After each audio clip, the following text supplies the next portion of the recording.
কিন্তু আপুনি সুধিছে কাৰণে মই কওঁ যে মুখ্যমন্ত্ৰী হিমন্ত বিশ্ব শৰ্মাই প্ৰেছ ক্লাবৰ ইলেকশ্যনৰ পিছত ফটকা ফুটুৱাক লৈ যেটো কথা কৈছে তেখেতে গোকাত মিছা কথা কৈছে প্ৰথম কথা হ'ল যে মই তেখেতক প্ৰত্যাহ্বান জনাইছো তেখেতে যে কৈছে যে এজন এডিটৰে প্ৰথমে ফটকা ফুটাবলৈ সকলোকে মানা কৰিলে কিন্তু তাৰ পিছত তেখেতৰ হাউচটোৰ যেতিয়া মানুহ প্ৰেছ ক্লাবৰ নিৰ্বাচনত জয়ী হ'ল তেওঁ নিজেই বোমা ফুটাই দিলে মই তেখেতে প্ৰেছ মিটত সেই বক্তব্যটো কোৱা দেখিছোঁ কিন্তু মই কোনো ৰিয়েক্ট কৰা নাছিলোঁ এই কাৰণে যে অসমৰ মানুহ ইমান তেখেতে ভবাৰ দৰে বুৰ্বক নহয় মূৰ্খ নহয় আৰু তেখেতে কি চাতুৰ্যত সেই কথাটো কৈছে মই ভাবোঁ অসমৰ বিবেকবান মানুহে গম পায় তথাপিও মই আপোনালোকে সুধিছে কাৰণে মই কওঁ যে গুৱাহাটী প্ৰেছ ক্লাবত নিৰ্বাচনৰ ফলাফল ওলোৱাৰ দিনা যেতিয়া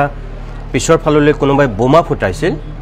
মই তেতিয়া ভাবিছিলোঁ যে সাংবাদিক ইমান অধম হ'ব পাৰেনে ইমান নিধক হ'ব পাৰেনে কোন সাংবাদিকে এই কামটো কৰিছে মই নিজেও ভাবিছিলোঁ কিন্তু মুখ্যমন্ত্ৰীয়ে যেতিয়া পিছদিনাখন সংবাদমেলত নিজেই এই কথাটো উচ্চাৰণ কৰিলে তেতিয়াই আচল গুমৰ ফাকটো পৰিষ্কাৰ হৈ গ'ল সঁচা কথা ক'বলৈ গ'লে যে মুখ্যমন্ত্ৰীয়ে নোকোৱা হ'লে মই গম নাপালোহেঁতেন যে ইয়াৰ নেপথ্যত যে তেওঁ জড়িত হৈ আছিল বুলি কাৰণ তেওঁ মুখৰ বক্তব্যত এইটো পৰিষ্কাৰ হৈ গ'ল কাৰণ তেওঁ কৈ দিলে যে তাত বোমা ফুটোৱাৰ লগে লগে মোলৈতো ফটো আহি গ'ল মই এতিয়া তেখেতক চেলেঞ্জ কৰিছোঁ আপোনাৰ তাত যিহেতু ফটো আছে আপোনাৰ যদি দম আছে তেতিয়াহ'লে আপুনি দেখক যে তাত এখন ফটোত যদি মই আছোঁ মোৰ প্ৰতিদিন টাইমৰ এজন সাংবাদিক যদি তাত জড়িত আছে আপোনাৰ যদি দম আছে তেতিয়াহ'লে আপুনি দেখক মই চাওঁ কিয় কৈছোঁ মই আপোনালোকক যেতিয়া বোমা ফুটাইছিল সেই সময়ত মই প্ৰেছ ক্লাবত নাছিলোঁৱেই ৰিজাল্ট আনুষ্ঠানিকভাৱে ঘোষণা হোৱাৰ আগতে মই গুচি আহিছিলোঁ মোৰ সকলোকে অভিনন্দন জনাই যেহেতু এটা নিৰ্বাচনী প্ৰক্ৰিয়াৰ মাজত গোটেই কামটো হৈ আছিল তেওঁলোকক সময় লাগিছিল চাগে আনুষ্ঠানিক ঘোষণা কৰিবলৈ গতিকে মই তাৰ আগতে যেহেতু গমেই পালোঁ আমাৰ প্ৰাৰ্থীকেইজন জয়ী হ'ল মই তেওঁলোকক মাত্ৰ অভিনন্দন জনাবলৈ গৈছিলোঁ জনালোঁ আৰু তাৰপিছত মই মোৰ গাটো যিহেতু ভাল নহয় মই গুচি আহিলোঁ ঘৰত মই থকাৰ অলপ সময়ৰ পিছত মোৰ প্ৰেছ ক্লাবৰ পৰা মোৰ সহকৰ্মীয়ে ফোন কৰিছে যে ইয়াত কোনোবাই বোমা ফুটাইছে ছাৰ মই আহোঁতে মই তেওঁলোকক কৈ আহিছিলোঁ ইয়াত আকৌ কোনোবাই চাবা দেই বেছি উৎপাত কৰিব বদনাম হ'ব তোমালোক কিন্তু সোনকালে ঘৰা ঘূৰি গুচি যাবা মই আহোঁতেই কৈ আহিছিলোঁ কিন্তু কোনোবাই যে বোমা ফুটাব সেইটো মোৰ মগজুৰ চিন্তাৰ বাহিৰত আছিল তেতিয়া মই ক'লোঁ যে কোনে বোমা ফুটাইছে তোমালোকে চোৱা তেনেহ'লে কৈছে নহয় আমি ভিতৰতহে আছোঁ ইয়াত আছোঁ কিন্তু বাহিৰত চাউণ্ড ওলাইছে মই তেতিয়া গম পাই গ'লোঁ যে এইটো কোনোবাই বদনামী কৰিবৰ কাৰণে এই কামটো কৰিছে আৰু মুখ্যমন্ত্ৰীয়ে যেতিয়া পিছদিনাখন সংবাদমেলত কৈ দিলে মই তেতিয়া গম পাই গ'লোঁ প্ৰেছ ক্লাবৰ নিৰ্বাচনৰ লগত তেওঁ কি সম্পৰ্ক প্ৰেছ ক্লাবত ঘপককৈ কোনোবাই বোমা ফুটাইছে তেওঁ লগৰ লগত যে ফটো পাই গ'ল তাৰমানে তেওঁ তাত জড়িত আছিল তাৰমানে তেওঁ নিজৰ যিকেইজন পৃষ্ঠপোষক কৰা প্ৰাৰ্থী আছিল সেইকেইজন হৰাৰ কাৰণে তেওঁলোকৰ সৈতে তেওঁ সেই কামটো কৰালে নেকি মুখ্যমন্ত্ৰীলৈ মোৰ এইটোৱেই প্ৰশ্ন এইকেইদিন আপুনি কিবা হতাশাত আছে নিৰাশাত আছে আপোনাৰ ক'ৰবাত অলপ মানসিক দ্বন্দ্ব হৈ আছে হয়তো আপুনি ক'ৰবাত ভয়তো আছে গতিকে আপোনাৰ ভয়ৰ বহিঃপ্ৰকাশ ঘটি আপুনি আবুল তাবুল কথা য'তে ত'তে নাগাব আৰু আপোনাক মই প্ৰত্যাহ্বান জনাইছোঁ যে আপোনাৰ তাত যদি প্ৰমাণ আছে মই বোমা ফুটাইছিলোঁ বুলি আপুনি ৰাজহুৱা কৰক এখন ছবি মাত্ৰ ৰাজহুৱা কৰক যদি আপোনাৰ দম আছে মই এটা ক'ব বিচাৰিছোঁ যে মুখ্যমন্ত্ৰী ডাঙৰীয়া আমি আপোনাক আশা কৰি আছোঁ হয় আমি আশা কৰি আছোঁ হয় কিন্তু আমি অন্ধ নহয় আমি অসমবাসী ৰাইজে চবেই দেখি আছোঁ যে ক'ত ক'ত ভুল হৈছে ক'ত ক'ত এভিডেঞ্চ আঁতৰ কৰা হৈছে ইমান যে পূজা বন্ধ যে দিলে সেইটো সময়ত আপোনালোকে জুবিন গাৰ্গৰ যদি মোবাইলটো যদি জব্দ কৰিলে হয় তাত বহুতখিনি এভিডেন্স পালে হয় আৰু সেই মাইকীজনী দুই চৰ মাৰি কিনে কথাকেইটা উলিয়াওকহে আমি এতিয়াও আমি আপোনাক অনুৰোধ কৰি আছো যে আপুনি হয়তো এই কামটো কৰক নহয়তো কিন্তু চাব অসমবাসী কোনো এতিয়া অন্ধ হৈ থকা নাই অসমবাসী যেতিয়া নেপালৰ নিচিনা মই নকওঁ নেপালৰ নিচিনা আমাৰ অসমবাসী মানুহৰ বহুতখিনি মগজ আছে নেপালৰ নিচিনা কাম নকৰিব কিন্তু অসমবাসীৰ মানুহে পিছত কিখিনি কৰিব ন্যায়ৰ কাৰণে যিখিনি কৰিব সেইখিনি কিন্তু আমি বাকী আছে শ্ৰদ্ধাৰ ৰাইজ আহক আমি 19 ছেপ্টেম্বৰৰ পৰা আকৌ আৰম্ভ কৰোঁ জুবিনদাৰ হত্যাৰ তদন্তৰ বিষয়টোৰ মাজতে বিভিন্ন বিষয় যেনেধৰণে বজাৰত মেলি দিয়া হৈছে বিভিন্ন নাটক সৃষ্টি কৰি এটা বিভ্ৰান্তিকৰ পৰিৱেশৰ সৃষ্টি কৰিবলৈ বিচৰা হৈছে তাৰ মাজতে বহুতে শংকাত ভুগিছে যে এই কথা বতৰাবোৰ যিবোৰ চৰ্চাৰ বিষয় হৈ পৰিছে চৰ্চালৈ অনা হৈছে তাৰ মাজতে জুবিনদাৰ হত্যাৰ তদন্তৰ বিষয়টো আৰু জুবিনদাৰ কাৰণে ন্যায় বিচৰা বিষয়টো গৌণ বিষয় হৈ পৰিব নেকি তল পৰি যাব নেকি বহুতে শংকাত ভুগিছে সেই কাৰণে আমি ভাবিলো যে আকৌ আমি 19 তাৰিখৰ পৰা আৰম্ভ কৰো আৰম্ভণিৰ পৰা আৰম্ভ কৰো 19 তাৰিখে দুপৰীয়া এটা খবৰ আহিল যে পেৰাগ্লাইডিং কৰি থকা অৱস্থাত জুবিনদাৰ দুৰ্ঘটনাত পতিত হৈছে তাৰ ক্ষন্তে সময় পাছতে কিছু নিউজ চেনেলত খবৰ আহিল যে স্কুবা ডাইভিং কৰি থকা অৱস্থাত জুবিনদাৰ এক্সিডেন্ট হৈছে তাৰ ক্ষন্তে সময় পাছত খবৰ আহিল যে নহয় সাগৰত ডুবি জুবিনদা আমাৰ মাজৰ পৰা হেৰাই গৈছে ইয়াত এটা সাংঘাতিক ষড়যন্ত্ৰ নাইনে কাৰণ তাত থকা মানুহ কেইজন অসমৰ মানুহ তাত সাংবাদিক আছে সংবাদ গোষ্ঠীৰ লগত জড়িত মানুহ আছে জুবিনদাৰ নিজৰ পৰিয়ালৰ মানুহ আছে মেনেজাৰ আছে গতিকে সেই সকল মানুহে সত্যটো জানেই তাৰ পাছতো অসমৰ নিউজ চেনেলবোৰত কোনে পেৰাগ্লাইডিং স্কুবা ডাইভিং এইবোৰ খবৰ দি বিভ্ৰান্ত কৰিছিলে আৰু সেই বিভ্ৰান্তিকৰ খবৰ ৰাইজৰ মাজলৈ বিয়পাই দিছিলে এইটো এটা ডাঙৰ প্ৰশ্ন আৰু ৰাইজে পোন প্ৰথমে জানিব বিচৰা প্ৰশ্নটো এইটোৱে যে ইয়াৰ আৰত কি ৰহস্য আছে যে তাত থকা মানুহখিনি অসমীয়া মানুহ ইতিমধ্যে তেওঁলোকে জানে জুবিনদাৰ লগত কি হৈছিল তাৰ পাছতো কেনে ধৰণে তিনিটাকৈ খবৰ আধা ঘণ্টাৰ ভিতৰত বিয়পাই দিয়া হল আৰু কেনে ধৰণে খবৰবোৰ হলনি কৰি থকা হল এই কথা বতৰাবোৰৰ উত্তৰ ৰাইজক প্ৰথমেই লাগিব আৰু যেহেতু বিভিন্ন বিষয় এতিয়া বিভিন্ন নাটক এতিয়া সৃষ্টি কৰা হৈছে সেই কাৰণে আমি অহা 3 দিনত প্ৰায় 15 পৰা 20টা প্ৰশ্ন আৰু 15 পৰা 20টা বিষয় এই বিষয়টোৰ লগত জড়িত ৰাইজৰ ওচৰলৈ লৈ যাম আজিৰ কাৰণে এটা প্ৰশ্নই আমি ৰাইজৰ ওচৰলৈ এৰিছো প্ৰতিদিনে আমি 4-5টাকৈ প্ৰশ্ন কৰি যাম যাতে এই বিষয়টো চৰ্চাৰ বিষয় হৈ পৰে যাতে আমি কৰি থকা প্ৰশ্নবোৰ ৰাইজে কৰি থকা প্ৰশ্নবোৰ ৰাইজে যিবোৰ উত্তৰ বিচাৰি আছে যিবোৰ কথা ৰাইজক লাগিব কিয় হল কেনেকৈ হল কোড হল কোনে কৰালে কোনে কৰোৱালে সেইবোৰ যাতে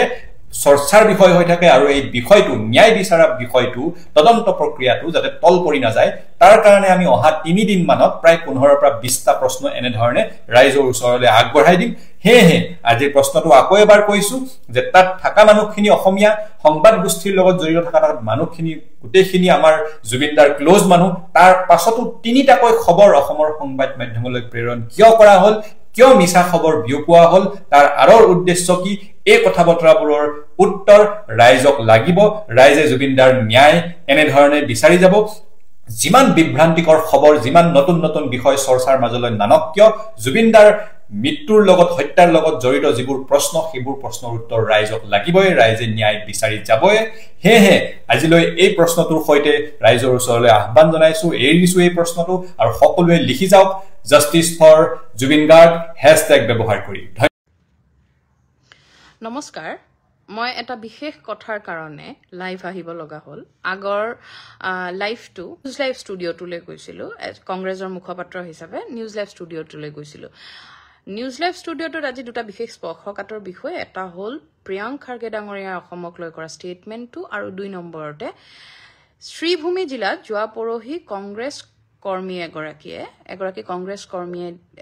যেতিয়া মন্তব্য দিছিল তাত আমাৰ সোণাৰ বাংলা এই 3টা শব্দৰ প্ৰয়োগেৰে 5 ছেকেণ্ডৰ এটা ভিডিঅ' বিজেপিৰ আইটি সেল বিজেপিৰ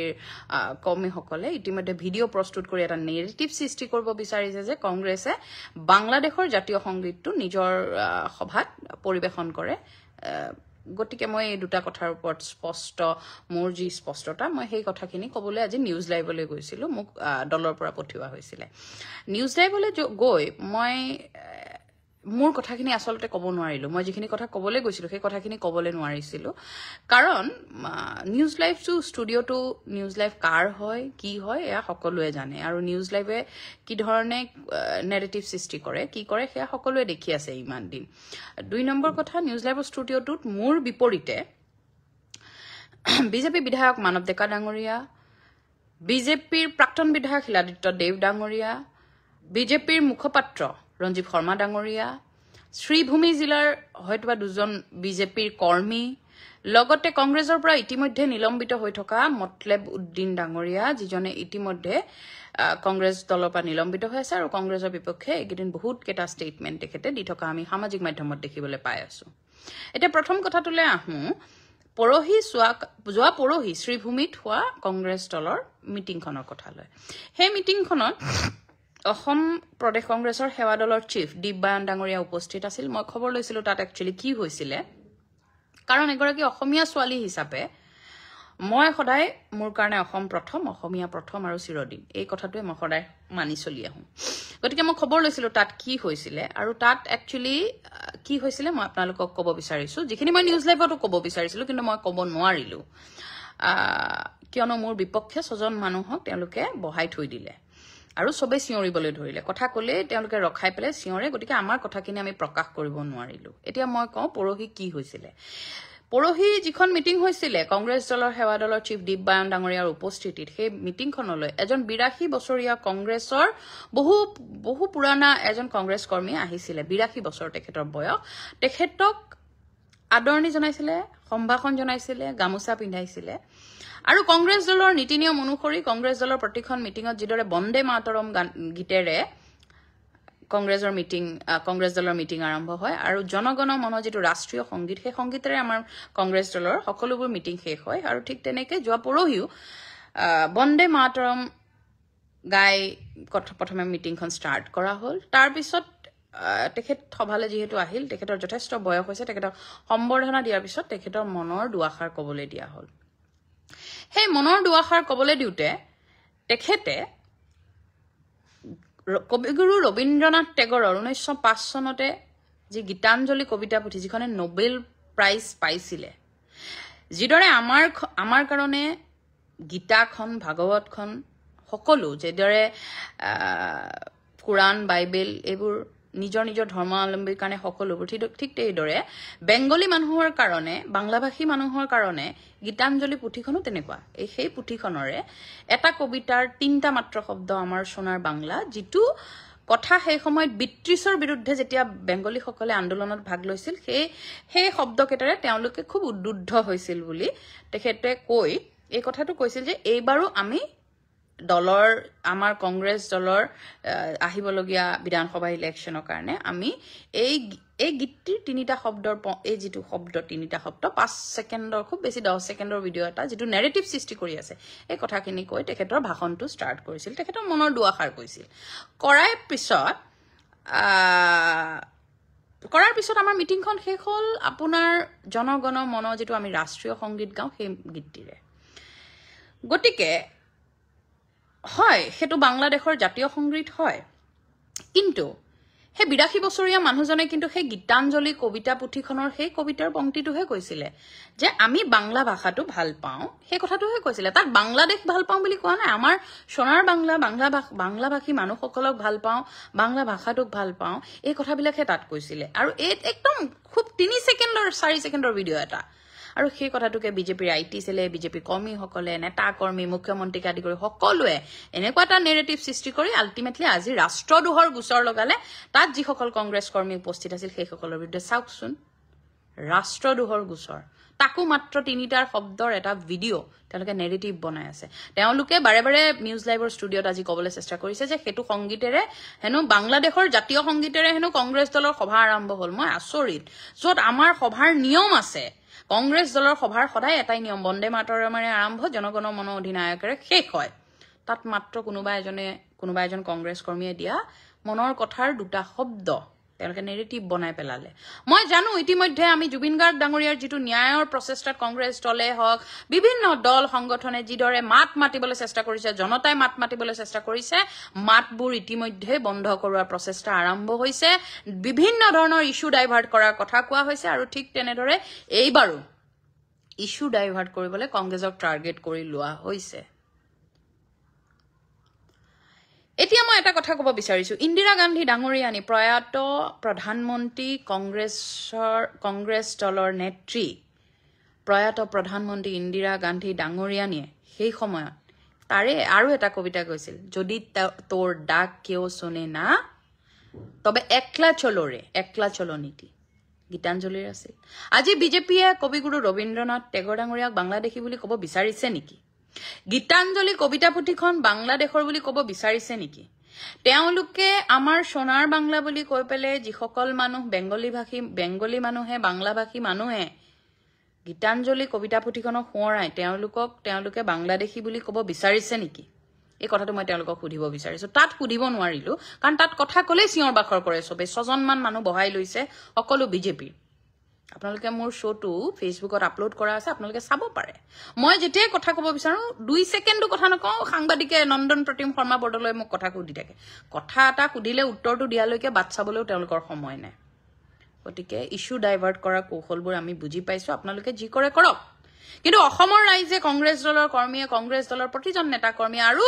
কংগ্ৰেছ দলৰ হোৱাৰ উপৰি এজনী অসমীয়া ছোৱালী হিচাপে অসমৰ ছোৱালী হিচাপে আমি কিন্তু জুবিনদাৰ ন্যায়ৰ প্ৰক্ৰিয়াটো আপোনালোকৰ এই প্ৰেছাৰ আপোনালোকৰ ইস্যু ডাইভাৰ্ট কৰা যি কৌশল তাত আমি কিন্তু পাহৰি নাযাওঁ মনত ৰাখিব 2 নম্বৰ কথা আহিলো প্ৰিয়ংক খাৰ্গে ডাঙৰীয়া তেওঁলোকৰ মতে অসমক ইনসাল্ট কৰিছে টেলেন্ট নাই বুলি কৈছে মই এটা কথা ক'বলৈ বিচাৰিছো তেওঁ একচুয়ালি কি কৈছিলে তেওঁ কৈছিলে যে তেওঁৰ এটা আবেগিক মুহূৰ্তত কৈছিলে যে বিজেপি চৰকাৰে কেৱল বিজেপি শাসিত ৰাজ্যবোৰতহে কিয় কেন্দ্ৰ চৰকাৰৰ প্ৰজেক্টবোৰ দিয়ে অসমত দিছে গুজৰাটত দিছে তাত বিজেপি চৰকাৰ আছে কৰ্ণাটক যাক সিলিকন ভেলি বুলি কোৱা হয় য'ত আইটি ইণ্ডাষ্ট্ৰীৰ হব আছে য'ত আইটি ইণ্ডাষ্ট্ৰীৰে ভৰপুৰ য'ত ইভেন অসমৰ ল'ৰা ছোৱালী গৈও তাতেই চাকৰি কৰিছে বহুত ভাল চাকৰি ডাঙৰ চাকৰি কৰি আছে তাত আমাক সেমিকন্ডাক্টৰটো যে নিদিলে মানে কৰ্ণাটকক যে সেমিকন্ডাক্টৰটো নিদিলে তাত টেলেন্ট অসমত টেলেন্ট আছে নেকি এনেকুৱা ধৰণৰ এটা হয়তো তেওঁ কথাটো বুজাব পৰা নাই তেওঁ কেতিয়াবা কথা কওঁতে খেলিমেলি হয় গতিকে মই সেই কথাটো বুজি পাওঁ যেনেকে আজি অলপ দিনৰ আগতে বিজেপিৰ ৰাজ্যিক সভাপতি দিলীপ শইকীয়া ডাঙৰীয়া হঠাৎ কৈ দিলে জুবিনক সুচৰাই আনিব লাগিব জুবিনক সুচৰাই ধৰি অনা হ'ব এনেকুৱা ধৰণৰ কেতিয়াবা কাৰোবাৰ কথাত খেলিমেলি হয় আৰু মই ভাবো আজি অসমীয়া ছোৱালী হিচাপে মই বিচাৰো অসমত বহুত ইণ্ডাষ্ট্ৰী আহক বহুত আইটি পাৰ্ক আহক ঠিক তেনেকে তেওঁ কৰ্ণাটকৰ তেওঁ এজন ষ্টেট লিডাৰ তেওঁ চেন্ট্ৰেল লিডাৰো নহয় তেওঁ এজন ষ্টেট লিডাৰ তেওঁ নিজৰ ৰাজ্যখনৰ কথা চিন্তা কৰিছে তাত এই কথাটোক লৈ পেলাই নেৰেটিভ সৃষ্টি কৰি থকাতকে আৰু এই কথাটো বহুত দিনৰ আগৰ পৰা আৰম্ভ হৈছে ইতিমধ্যে আমি এই কথাটো লৈ পেলাই বহুত টক শ্ব' কৰিছো তেতিয়াহ'লে আমিও মনত পেলাওঁ সাৰদা কেলেংকাৰীৰ কথা লুই বাৰ্জাৰ কেলেংকাৰীৰ কথা মানৱেন্দ্ৰ শৰ্মাৰ হত্যাকাৰীৰ কথা আমিতো এইবোৰ কম আমাৰ বহুত কথা আছে আৰু আপোনালোকে যে এনেকে এই সৰু 2-এটা কথা কোনোবাই কোৱা 2-3 ছেকেণ্ডৰ ভিডিঅ' এটা আপোনালোকৰ যে এই অভ্যাসটো আপোনালোকে যে আপলোড কৰি পেলাই নেৰেটিভ এটা সৃষ্টি কৰিব বিচাৰে অসমৰ মুখ্যমন্ত্ৰীজনে বিজেপিৰ ডাঙৰ নেতা কৰ্মীসকলে এই যে মুখ্যমন্ত্ৰীজনে আজি 2 দিনমানৰ আগৰ পৰা খুব যে অসমীয়া মহিলাৰ গৰ্ভলে আঙুলি টুৱাই কোনে কেইটা সন্তান জন্ম দিব এই কথাবিলাক কৈ আছে কিয় কৈ আছে এইবিলাকত আপোনালোকে অপমানিত নহয় নেকি এইবিলাকত আপোনালোকে কেছ ৰুজু নকৰে নেকি 2টা শব্দৰ এটা ভিডিঅ' গোটেই কংগ্ৰেছ কৰ্মীৰ ওপৰত ৰাষ্ট্ৰদ্ৰোহৰ গোচৰ বঢ়িয়া আপোনালোকে যেতিয়া মহিলা সন্তান জন্ম দিয়াৰ মেচিন বুলি কয় তেতিয়া অপমান কৰা নহয় নেকি যেতিয়া আপোনালোকে মুখ্যমন্ত্ৰীজনে গৈ পেলে ঐ ডিসি ঐ পুলিশ বুলি চিঞৰে সেইবোৰ অপমান নহয় নেকি যেতিয়া মুখ্যমন্ত্ৰী মহোদয় জুবিনক হত্যা কৰা হল বুলি কয় মই জুবিনক ন্যায় দিম বুলি কয় বিজেপিয়ে জুবিনক ন্যায় দিব বুলি কয় 26ত ভোট নিদিব বুলি কয় যদি জুবিনক ন্যায় দিব নোৱাৰো আৰু পিছৰ মুহূৰ্তত আপোনালোকে যেতিয়া কয় যে জুবিন গাৰ্গক মই কেনেকে ন্যায় দিম, ন্যায়ালয়হে ন্যায় দিব, এইবিলাক কথা ক'লে খেলি মেলি নহয় নেকি? তেতিয়া কেছ ৰুজু নহয় নেকি? জুবিনদাৰ বিষয়টো তল পেলাবলৈ আপোনালোকে ইতিমধ্যে বহুত টেকনিক ইউজ কৰিছে, কিন্তু আমি মনত পেলাই দিব বিচাৰো সেই যে সৰু সৰু কাট ভিডিঅ'বিলাক আছিল, তাত কিন্তু আমি স্পষ্টকে শুনিছিলো ইয়াক প্লেনিং কৰি মাৰ্ডাৰ কৰিব লাগিছিল। এইবিলাক কথা আমি শুনিছিলো। তাৰ পিছতো মুখ্যমন্ত্ৰীয়ে হত্যা কৰা বুলি কোৱাৰ পিছতো আজিলৈকে কিয় ইমান নৰম, কিয় আমাৰ যুগদস্ত্ৰ আমাৰ জাতীয় নায়কজনৰ ন্যায় দিওঁতে ইমান খেলি মেলি, কিয় আপোনালোকে ছিংগাপুৰৰ সকলো মানুহবিলাক যিবিলাক মানুহ সেই য়ট পাৰ্টিটোত আছিল সেই মানুহবিলাকক মাতি আনিব পৰা নাই, সেই কথাবিলাকত কিয় লগা নাই? আৰু লাগি আছে আপোনালোকে 2-3 ছেকেণ্ডৰ এটা ভিডিঅ'ক লৈ আপোনালোকে মমতাজৰ কথা কয়, আৰু অতি লজ্জাজনকভাৱে আমাৰ মুখ্যমন্ত্ৰী মহোদয় আৰু বিজেপি নেতাসকলে কিন্তু বাংলাদেশৰ গায়িকা মমতাজক মাতি আনি নিজৰ অফিচত নে ক'ত নাজানো বিজেপিৰ জেগাত, বিজেপি থকা ঠাইত মুখ্যমন্ত্ৰী জনাই তেখেতক গড়ৰ এটা প্ৰতিকৃতি উপহাৰ দি ফেমিলিৰ সৈতে ফেমিলি ফটো মৰা আমি কিন্তু দেখিছো। আৰু আজি বৰকে সুধি আছে বিজেপি নেতাসকলে, আজি বৰকে সুধি আছে ছেমি কণ্ডাক্টৰ আহিছে, বিজেপিয়েহে দিছে, কংগ্ৰেছে একোৱে কৰা নাই। মইতো কওঁ development is a continuous process, আৰু আপোনালোকে কংগ্ৰেছেও কৰি আছিল, আপোনালোকেও কৰিছে, আৰু আগলৈও হয়তো কৰি গৈ থাকিব। কিন্তু মই আপোনাক মনত পেলাই দিব বিচাৰিছো আপোনালোকক যে কংগ্ৰেছে ইতিমধ্যে বহুত কৰিলে, আপোনালোকৰ কাৰণে কেৱল শৌচাগাৰটোহে বনাবলৈ থৈ দিলেগে। সেইকাৰণে তাৰ বাহিৰে IIM, IIT, এইমছৰ দৰে এইবোৰ সকলো কিন্তু কংগ্ৰেছে বনোৱা। আপুনি পঢ়া স্কুলখন এই বিজেপি নেতা কৰ্মীসকলে যে আমাক গালি পাৰি ফুৰে কংগ্ৰেছে 70 বছৰত কি কৰিলে বুলি, আপোনালোকে পঢ়া স্কুলবিলাক, আপোনালোকে জন্ম হোৱা হস্পিটেলবিলাক, আপোনালোকে খোজকাঢ়ি থকা ৰাস্তা ঘাটবিলাক, গৈ থকা গাড়ীবিলাক, বাছবিলাক, ছায়েন্সৰ ক্ষেত্ৰখনত কংগ্ৰেছে কি কৰিলে, ডিজিটেল ইণ্ডিয়াৰ কাৰণে কংগ্ৰেছে কি কৰিলে, কম্পিউটাৰকে আদি কৰি এইবিলাক কিন্তু বিজেপি নেতাসকলে পাহৰি যোৱাটো বৰ ভাল কথা হোৱা নাই। মানুহে অন্তত মনত ৰাখিছে। আৰু আপোনালোকে আঁচনিৰ কথা কয়, মই আকৌ মনত পেলাই দিছো কংগ্ৰেছে কি দিয়া নাই। মাজনী, মামনি, নবৌ, আইদেউ, বাইদেউ বিভিন্ন আঁচনি দিছিল। আৰু এই যে আপোনালোকে এম্বুলেন্সখনত ঘূৰি ফুৰে 108, সেইখনো কংগ্ৰেছৰ সময়তে আহিছিল। নুমলীগড় ৰিফাইনেৰী সেইটো কংগ্ৰেছৰ দিনতে আহিছিল। Brahmaputra polymer grace cracker limited সেইটো কংগ্ৰেছৰ দিনতে আহিছিল। টি ইণ্ডাষ্ট্ৰীৰ মডাৰ্ণাইজেশ্যন কংগ্ৰেছৰ দিনত হৈছিল, আৰু বিভিন্ন কথা আছে। IITও কংগ্ৰেছৰ দিনত হৈছিল। গুৱাহাটীত তাজ বিভান্তাৰ দৰে 5 ষ্টাৰ হোটেল আহিছিল। কিমান কি ইণ্ডাষ্ট্ৰী আমিনগাঁৱত আহিছিল, আমি সকলোবিলাক দেখি আছো। আপোনালোকে হয়তো নেদেখিব পাৰে, চকুত ক'লা কাপোৰ বান্ধি অন্ধৰ ভাও ধৰিব পাৰে, কিন্তু আমি ঠিকেই মনত ৰাখিছো। কংগ্ৰেছৰ দিনত যেতিয়া ল'ৰা ছোৱালীয়ে মেট্ৰিক পাছ কৰিছিল, ভাল ৰিজাল্ট কৰিছিল, নাচালে পঠিয়াইছিল। আপোনালোকে পাহৰি যাব পাৰে। গৰ্ভৱতী মহিলাৰ পৰা বিয়া হোৱা ছোৱালীজনীক 1 তোলাকৈ সোণ দিয়া অৰুন্ধতী আঁচনিখনকে হওক, গৰ্ভৱতী মহিলাক টেবলেট দিয়াই হওক, আশা বাইদেউ হওক, NRHM হওক, এই সকলোবিলাক কংগ্ৰেছে দিয়া। এতিয়া আপোনালোকে পাহৰিছে, ঠিক আছে, মই মনত পেলাই দিছো। আজিকালি যেতিয়া চৰকাৰৰ বিপক্ষে কোনোবাই কথা কয়, কোনোবাই যেতিয়া মাত মাতে, তেতিয়া পটককে ৰাষ্ট্ৰদ্ৰোহৰ গোচৰ লগাই দিয়ে। বাৰু সেইবোৰ দেখিয়ে আছো, কিন্তু ভুৱা নেৰেটিভ এটা সৃষ্টি কৰি কংগ্ৰেছ দলৰ ওপৰত আপোনালোকে যি নেৰেটিভ দিবলৈ চেষ্টা কৰিছে, যি ৰাষ্ট্ৰদ্ৰোহৰ গোচৰ লগাবলৈ মুখ্যমন্ত্ৰী মহোদয়ে চেষ্টা কৰিছে, এয়া কিন্তু অতি দুৰ্ভাগ্যজনক। আৰু এইবোৰ কৰি যদি আপোনালোকে ভাবিছে জুবিনদাৰ বিষয়টো তল পেলাব পাৰিব বুলি, তেতিয়াহ'লে মই আকৌ এবাৰ সোঁৱৰাই দিছো, আপোনালোকে নোৱাৰে। অসমৰ কোনো এজন মানুহে, বিশ্বৰ বুকুত থকা কোনো এজন অসমীয়া বুকুৰ পৰা জুবিনদাৰ এই যি হঠাৎ যি অনাকাংক্ষিত ঘটনা হ'ল, আৰু যি ধৰণে ঘটনাবোৰ হ'ল, সেই য়ট পাৰ্টিটোত ইয়াক প্লেনিং কৰি মাৰ্ডাৰ কৰি দিব লাগিছিলে বুলি কোৱা কথাটোৱে হওক, সকলোৰে কাণত কিন্তু এতিয়াও বাজি আছে। আৰু আপোনালোকে কেইটা সন্তান কোনে জন্ম দিব, কোন জনগোষ্ঠীয়ে কিমান দিব, এই কথাবিলাক যে কৈ আছে, আটাইতকৈ দুখ লগা কথা, অসমৰ প্ৰসূতিৰ মৃত্যুৰ হাৰ সৰ্বাধিক। শিক্ষাৰ ক্ষেত্ৰত অসম তলৰ পৰা 2 নম্বৰ 3 নম্বৰলৈ আহিলে, কেতিয়াবা শেষলৈকো আহে। স্বাস্থ্যৰ ক্ষেত্ৰত আহিলে, সকলোবিলাক কিন্তু বিজেপিৰ দিনত হৈ আছে। গতিকে এই কথাবিলাক মনত ৰাখি কামবিলাক কৰিলে ভাল, আৰু আমাৰ ওপৰত চিঞৰিলে ভাল। তাতে যদি নিউজ লাইভৰ দৰে ষ্টুডিঅ' এটাত মাতি নি আমাৰ বিপক্ষে 6-7জন পেনেলিষ্ট বহাই লৈ পেলাই আমাক কথা ক'বলৈ নিদিওঁ বুলিয়ে ভাবে, কংগ্ৰেছক আজি মানৱ ডেকা ডাঙৰীয়াৰ দৰে এজন MLA, বিজেপিৰ MLA কৈছে আমি হেনো ৰাষ্ট্ৰদ্ৰোহী, আমাক বহাই থোৱাটো হেনো তাত গৰিহণা দিছে তেওঁলোকে। আচৰিত লাগে। এইসকল মানুহে আমাক চলাই আছে, কথাৰ কোনো সংগতি নাই আৰু এওঁলোকে আমাক চলাই আছে। ইমান মদগৰ্বী, ইমান অহংকাৰী হ'ব নাপায়। আজি আপোনাৰ, কাইলৈ আমাৰ, পৰহিলে আন কাৰোবাৰ। ক্ষমতা কেতিয়াও একে জেগাতে নাথাকে, মনত ৰাখিব। আৰু আপোনালোকৰ এইবোৰ কথা আমি মনত ৰাখিম। জুবিন দাই ন্যায় পাব লাগে। আমাৰ শেষ কথাটো, প্ৰথম আৰু শেষ কথাটো এইটোৱে, জুবিন দাই ন্যায় পাব লাগে। জুবিন দাৰ ন্যায়ৰ হকে মাত মাতি যাম। যেনেকুৱা ইছ্যু আহক, যেনেকুৱা আপোনালোকে কৌশল অৱতৰণ নকৰক, যেনেকুৱা ইছ্যু ডাইভাৰ্ট কৰাৰ চেষ্টা নকৰক, আমি কিন্তু জুবিন দাৰ ন্যায়ৰ হকে মাত মাতি যাম। বাকী আপোনালোকে যি কৰে কৰি থাকক। আপোনালোকে আমাক ট্ৰেপ কৰিব বিচাৰে, আপোনালোকে আমাক যেনেকৈ যি কৰিব বিচাৰে কৰি থাকক, কিন্তু আমি জুবিন দাৰ ন্যায়ৰ কাৰণে মাত মাতি আছো, মাত মাতি থাকিম, মাত মাতি যাম। যিদিনালৈকে জুবিন দাই ন্যায় নাপায়, অসমে ন্যায় নাপায়, কংগ্ৰেছ দল, কংগ্ৰেছ কৰ্মী, আৰু মই এজন কংগ্ৰেছ কৰ্মী হিচাপে, তাৰ উপৰি এজনী অসমীয়া ছোৱালী হিচাপে মই জুবিন দাৰ ন্যায়ৰ বিষয়টোত মাত মাতি যাম, আৰু সজোৰে মাত মাতি যাম। অসমে মাত মাতি যাব, মনত ৰাখিব। ভিডিঅ'টোৰ যোগেদি নিৰূপণী শইকীয়াৰ কথাখিনি শুনিলে, লগতে বিদিশা বাইদেউ বহুখিনি কথাই কৈ গ'ল। আচলতে বহুত বেয়া এটা পৰিস্থিতি হৈ গৈ আছে। চাওকচোন, বিদিশা বাইদেউ যিখিনি কথা কৈ গৈছে, সঁচাই আচৰিত নহয়নে বাৰু? ষ্টুডিঅ'ত কেনেকুৱা পৰিস্থিতি হৈছে চাওক।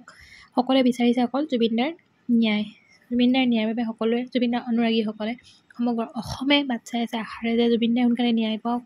অনুৰাগীসকলেও বহুত বেছি আৱেগিক হৈ আছে আজি। জুবিনদাৰ ন্যায় হকে মাত মাতি আছে সামাজিক মাধ্যমৰ লগতে সংবাদ মাধ্যমক আপোনালোকে দেখিয়ে আছে। জুবিনদাৰ কি হৈছিল সকলোৱে অকল সেইটোৱে জানিব বিচাৰিছে, ছিংগাপুৰত হৈছিলে কি, আৰু তাৰ বাহিৰে বেলেগ চৰকাৰৰ পৰা একো বিচৰা নাই। সকলোৱে প্ৰতিবাদ কৰিবলৈ নামি আহিছে, ৰাজপথত ওলাই আহিছে অকল জুবিনদাৰ ন্যায়ৰ হকে।